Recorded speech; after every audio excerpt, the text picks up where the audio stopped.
Existiu todo um pessoal que carregou um fardo pesado para hoje o movimento espírita ser presente na cidade de Araraquara com essa grandiosidade que é. Naquela época era assim, né? Então existia um médium e as pessoas em redor formavam aquele grupo.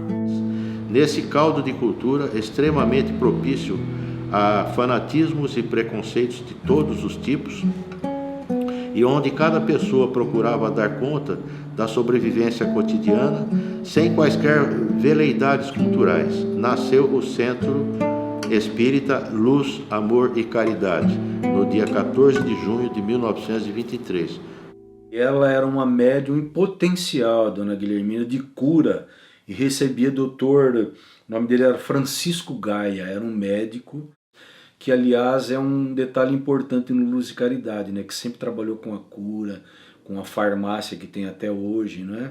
Era na residência da senhora Joana Dias e juntamente com o seu irmão, era irmão, que constituíram a primeira diretoria, que é o senhor Messias Rodrigues de Lima.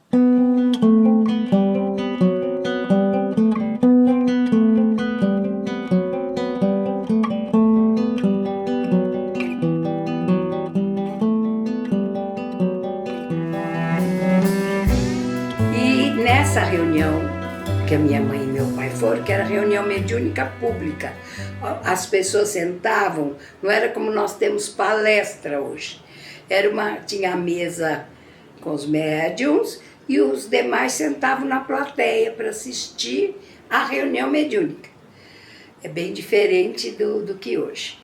Tem até um caso muito pitoresco, de uma médium na mesa, ela sentada, a blusinha dela abriu aqui atrás e o centro não tinha forro, né? Era telhado. E ela lá sentadinha, caiu uma lagartixa. Ela saiu correndo, adivinha o que aconteceu? Acharam que ela tá... Não ficou um dentro do centro, né?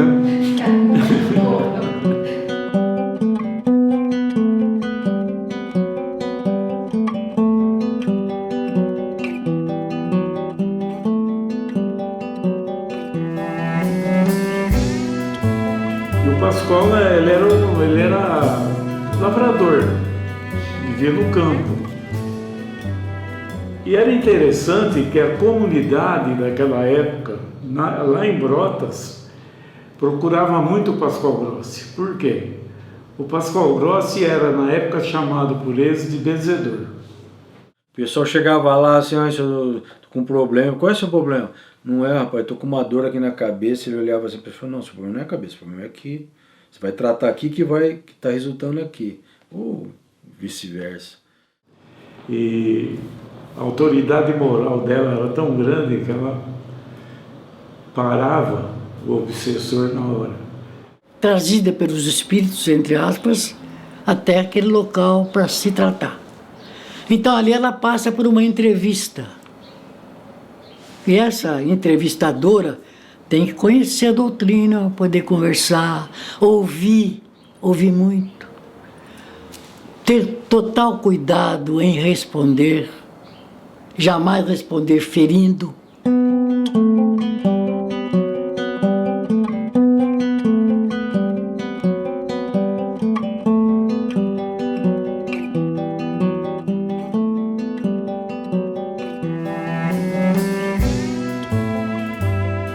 uma vitrola daquela que a gente põe com a agulha assim em cima do disco. 78 rotações. 78, nem sei se tinha mais rotações. É. Essa vitrola, ela tinha, na beirada dela era de madeira, era pesada, ela tinha aquela luz, aquela tinta fosforescente assim. Então o espírito que instruiu tudo, mandava colocar na luz, pôr bastante luz para ativar a tinta, né? Depois que apagava a luz, a vitrola tocando, ela andava em todos os 4 cantos, era uma sala mais ou menos como essa, da coisa, aí trocava o disco, no escuro jogava o disco no colo de alguém e trocava lá em cima e punha outra música. Bilocação, e ela tinha essa mediunidade, aí ela parava, dizia assim, fica em oração, ia lá para o quarto dela, e lá ela ia ser levada aos vários cantos que precisavam dela.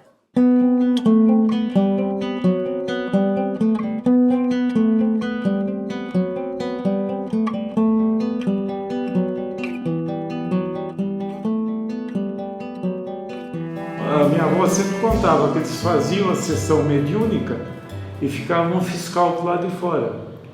Quando vinha a polícia, que na época era captura, vinha o jipinho da captura, esse fiscal comunicava e eles paravam esse trabalho.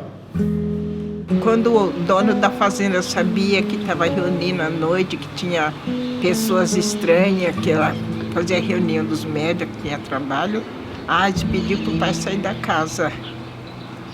O pai tinha que mudar para outro canto, lá sabiam também.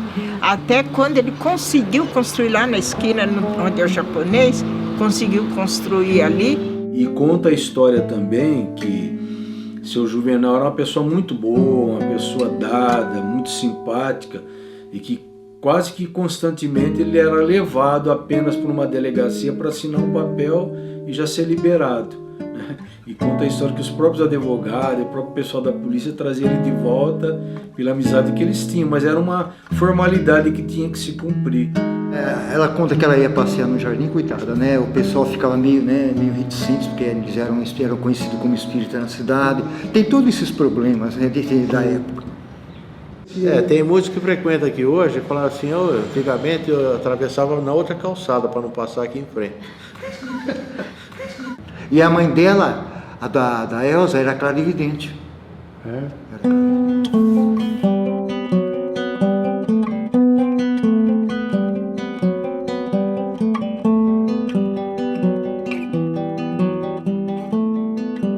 Nessa mocidade espírita, tem pessoas aí ilustres, né, que fizeram parte da Mocidade de Obreiros, como Nestor Mazotti, né? Eu, né? Você, ilustre, lógico, também. Você não precisa nem falar. Você... Orlando Ayrton Toledo, o Igbert, o Wallace, a Julieta Amaral, que foi uma grande batalhadora também. O pessoal representante da Federação Espírita, no Brasil estiveram lá algumas pessoas e pediram para o seu Juvenal falar algumas palavras. O seu Juvenal é uma pessoa muito simples, sabe? Mas foi muito bonito que ele falou sobre a parábola da candeia, que eu vou ler aqui para vocês o que ele disse da parábola da candeia. Ele disse assim no dia da inauguração: esta é minha candeia, que sempre há de iluminar meus caminhos e os de todos aqueles que vierem até nós. Olha que coisa bonita. Foi só isso que ele disse. As pessoas costumam falar e falar. E a dona Guilhermina, aqui na Rua 8 que ela morava, ela disse que acordou de manhã e falou para o marido: eu preciso ir na casa do compadre Pedro, que está acontecendo alguma coisa, eu preciso. Ninguém avisou ela. Ela desceu e foi lá, e ele deu uma comunicação de corpo presente, que foi psicofônico por ela, e as pessoas anotaram depressa. A Banca do Livro foi inaugurada. E Ideia de quem? Hein? Ideia de do quem? seu Celestino Bosquieiro. Por causa da USE, né? E foi ali, onde no mesmo local que ela se encontra hoje. É, vizinho não, meu inquilino. O professor Herculano Pires. Eu tô com uma carta dele aí pro meu pai, dizendo que ele realmente tinha que deixar Araraquara, porque ele ficou na dúvida. Se ele estava aqui professor da Unesp, né, da parte de filosofia. Eu lembro uma das primeiras, uma psicografia, que não sei quem foi que psicografou uma mensagem dela, ela dizendo tanto que a gente aprende na doutrina espírita, né, a não dar importância para os bens materiais. Eu aqui estou sentindo falta da minha casa. E ele foi um batalhador, ele foi um gigante para fazer ali. Então meu pai faz o discurso inaugural da obra, porque ele era como mentor espiritual, né? Mas ele falou assim pro seu Juvenal: eu vou descer lá para conferir meu bilhete, e se realmente eu ganhar, falando isso em tom de brincadeira, né? Mas se eu ganhar, nós vamos dar continuidade à construção, enfim, eu vou soltar alguns rojão lá do centro. Um relógio de brilhante tanto na caixa do relógio quanto na corrente dele, era tudo de brilhante.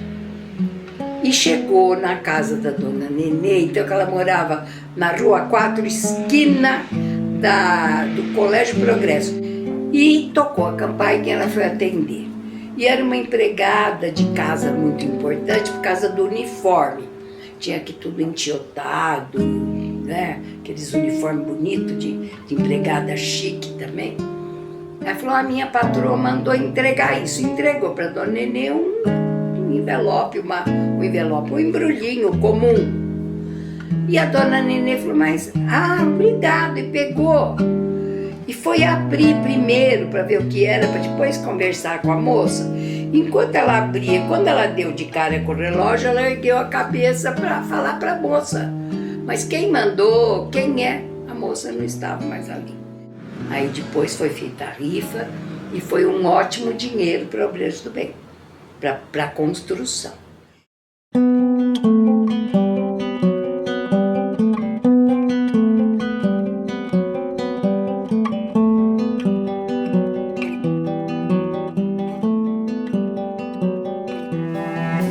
Então o Espiritismo ele veio de fases evolutivas. E são coisas que vão ficando para trás que não há mais necessidade. E a partir de então, se você quiser ser espírita, você tem que estudar. Não adianta você ficar correndo atrás de fenômenos para acreditar no Espiritismo.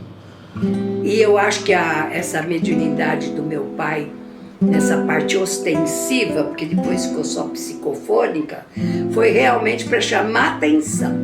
Foi para poder fazer a obra.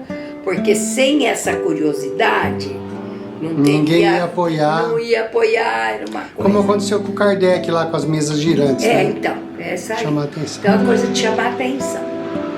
Então, é isso, essa chama de fraternidade, de cooperar com os menos favorecidos, nesse pessoal do bem aí que o meu pai pôs aqui, ó, era primeiro lugar, não era o eu, era ele primeiro. E o dia que a gente começar a sentir que ele é mais importante do que o eu, a gente tem a percepção que a gente está melhorando, né? Que a gente está conseguindo pôr em prática justamente o que a doutrina espírita tenta passar para a gente, né?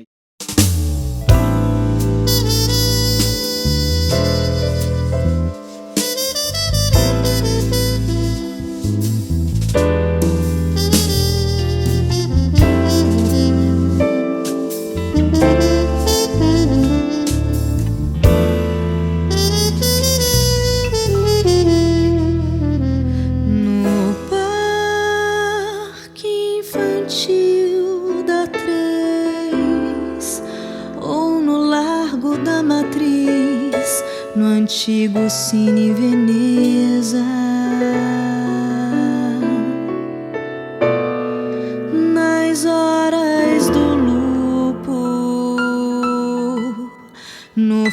Potim da fonte